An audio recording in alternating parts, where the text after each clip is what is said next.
Hello everybody, I am Brayden Sherman.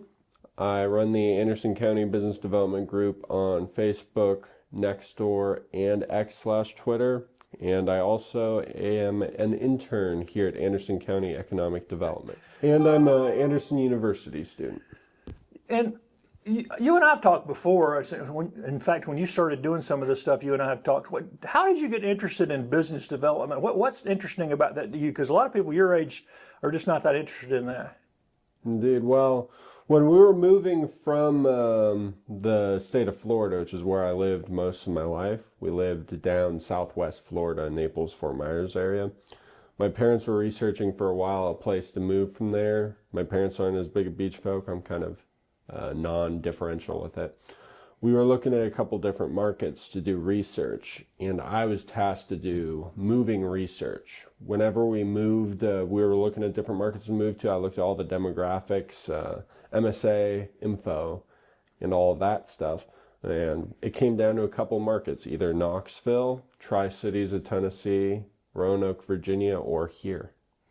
And Upstate was the market, but Anderson quickly ended up becoming our favorite because at the time it was among the most affordable. It had a charming small town feel, yet still had a lot of the options that Greenville and Spartanburg have when it comes to shopping.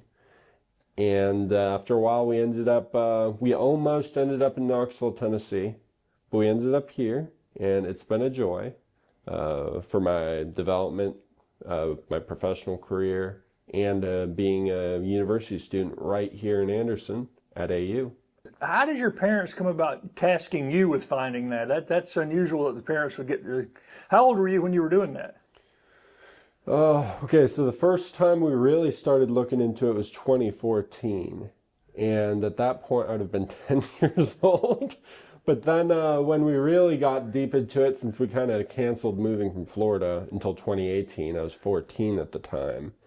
And I kind of enjoyed looking at house listings, Zillow listings, finding houses for my parents to look at. And they're like, well, do you want to look at the research behind the houses? And as a 14-year-old kid, I said yes, which was quite cool. And that is really what got me into the whole research thing. And then the group formed outside of that, because once we moved here, I kind of enjoyed doing all that research, and I kind of enjoyed seeing what new businesses were coming to town. So originally the group was only formed as a sort of way for me to archive whatever research I came up with. Wasn't supposed to become a large group of any sort. Did it give you the confidence just to call all these corporations and all these people that since you've been doing it for so long, you just picked up the phone and started calling people, or? Well, yeah, originally I started calling people before I was with any agency, and it's all about commercial real estate, that side of things, like with businesses as opposed to houses. It's all about finding the correct contact, getting close with them, finding out what's going on if the market's a candidate. However, I ended up, shortly after I moved here, about a year after I moved here, forgot if I was a sophomore or a junior in high school, McCoy-Wright, I ended up becoming an intern for them for 2 years. And that was my first of 3 internships. And so tell me a little bit about how the business development thing works. What do you do as a part of that, and what kind of contacts have you built, and how active are you with that? I remain really active with it. Back then, and still to this day, a lot of cold calling to different businesses, mostly in that case, mostly chains, though there was a section in time where I was working on downtown when I was not involved with the county, and I was working on city stuff kind of independently, and I talked to a good amount of random concepts, continuing to try to get a general store downtown, stuff like that. I already forgot the name of it. Greenville, Spartanburg, Hendersonville, Asheville, Mass General Store. That's the one I'm thinking of. At one point, they were looking to come before COVID, but then COVID interrupted their operations, and so Mass didn't come.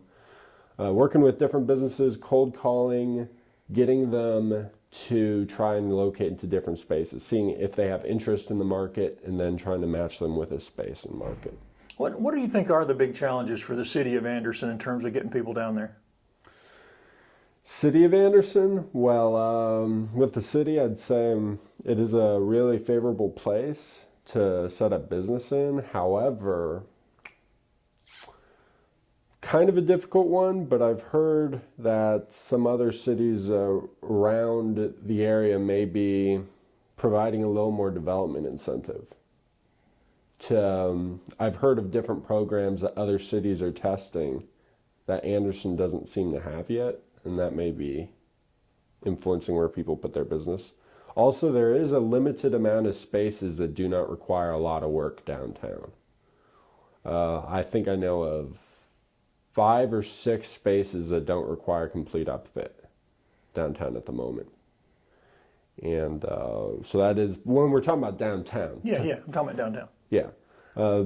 Probably a difficulty to find spaces too, yeah. And so you began to build this. How many people do you have now following you on your Facebook page for the business development? There's about 21,000 people following that page. And then we're slowly trying to build alternate pages on other platforms just in case somebody doesn't have Facebook. So we have a Nextdoor, which is a community app. That's gotten to a couple hundred at this point, since Facebook is the vast majority of it. And then X has gotten to, I already forgot the number there, but X is doing well as well as alternate sources just in case anybody does not have a Facebook account. And for people who haven't looked at that account or followed it, tell them what kind of things you post there and how active it is. We post new businesses on there. We post business expansions. We post business closures, whether that's a local business closure or maybe it's a chain who's closing all their stores across the country and Anderson is affected by that. Business relocations too. And how did that lead to you becoming an intern here at Economic Development for the county? Indeed. Well, I was originally an intern for 2 years at McCoy-Wright, and then I was an intern for 6 months at the Anderson Area Chamber of Commerce. And then there's a little gap because I went to National Guard training. I was gone for about a year. Came back and Chamber set me up with an internship, helped me get a hold of an internship here at Anderson County. It helps that I previously had talked to Rusty Burns quite a bit. So. Well, I was going to ask you about that. You're talking to the administrator, and how did that come about, and how did you guys start talking about business? He saw your page, or? Yeah, he saw my page, and his assistant saw my page. Probably. Like his office assistant, not like his assistant director. Yeah, I'm not sure, but he saw my page, and that caused Rusty Burns to see my page. I think Rusty Burns was the second or third key person in the community I met. You were my first back in the day. And I remember when we met up outside of, I believe it was Mr. Rivers' breakfast joint, and met for the first time. But I've got into contact with Rusty Burns, and for a while, in perhaps 2019 it was, or 2018, shortly after we moved here, I'd have a monthly meeting with him, and we'd talk about new commercial businesses coming to the area. And when you came over and as an intern at Economic Development, what have you learned that you didn't know when you were doing the other stuff?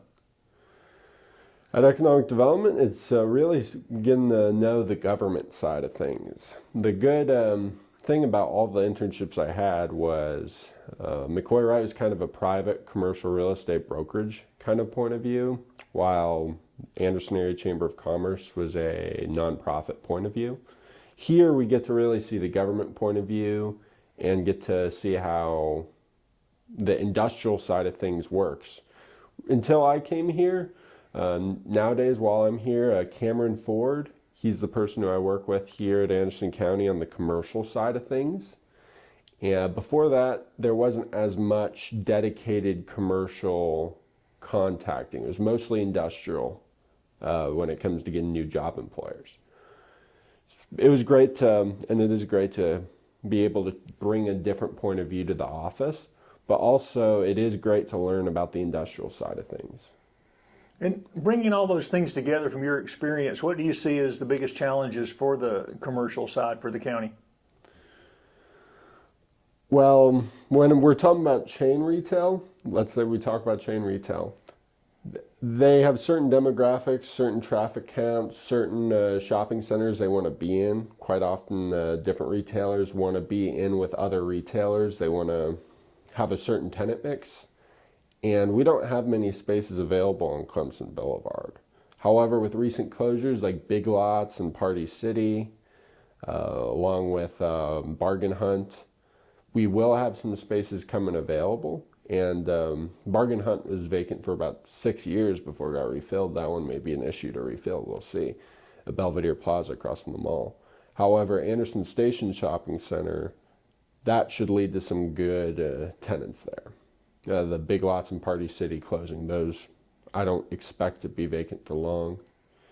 Clemson Common over at the interstate, that'll be a great site to start getting some interstate retail, start getting some businesses that may have not have looked at the area because there wasn't shopping center existing. When it comes to small businesses, once again, spaces are, I think the type of spaces that some businesses may be looking for are not quite available. Or if they are available, just trying to get those filled and try to continue filling up our downtown with unique concepts to differentiate it from others and get more housing downtown. That will definitely be important for downtown, is getting more housing, getting more fixed traffic into downtown businesses. And what are you majoring in at Anderson University? I major in finance. And do your professors there know all the stuff you're already involved in? I mean, you've got to be kind of ahead of the game for a regular student in terms of business and finance, right?